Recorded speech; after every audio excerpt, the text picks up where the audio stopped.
कानून को लेखपाल बनेंगे? नहीं बन पाएंगे ना।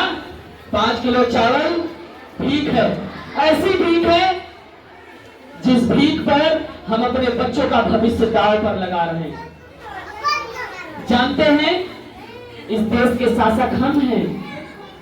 नहीं समझ में आता तो चुनाव में हर समय जब 5 महीने साल बीतता है तो जो आपकी बात को नहीं सुनते वो प्रचार करने आते हैं और आपका पैर छूते हैं कि नहीं?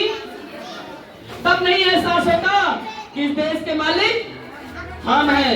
जो गद्दी पर बैठता है वह लिखता है जनप्रतिनिधि।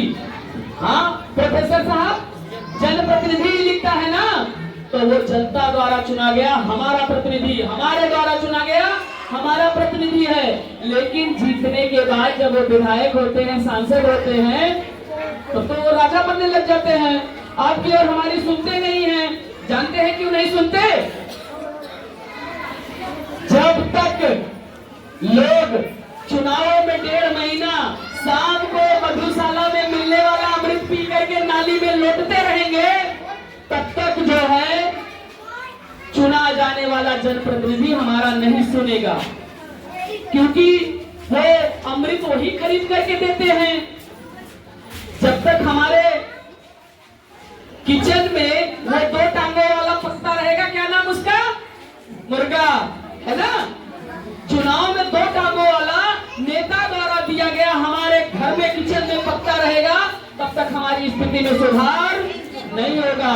जब तक हमारी जेब में 2-4 हजार रुपया चुनाव के समय में उनके द्वारा जो दिया गया हमारी जेब में आता रहेगा, तब तक हमारे स्थिति में सुधार नहीं होने वाला।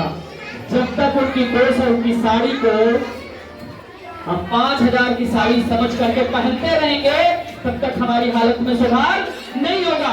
कसम खा लीजिए, जान लीजिए, अब की बार कोई जनप्रतिनिधि आपके क्षेत्र में आता है तो उसको क्वेश्चन करिए, उससे प्रश्न करिए, तुम्हें वोट देंगे तो तुम हमारे लिए क्या करोगे, हमारी विधानसभा में क्या करोगे, हमारे संसदीय क्षेत्र में क्या करोगे?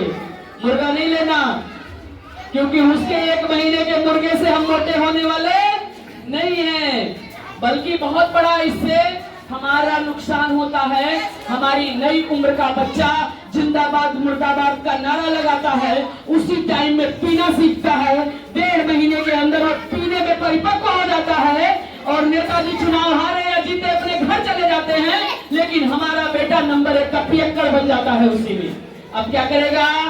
अब मम्मी के पर्स से पैसा चुराएगा, क्योंकि कमा तो रहा नहीं है।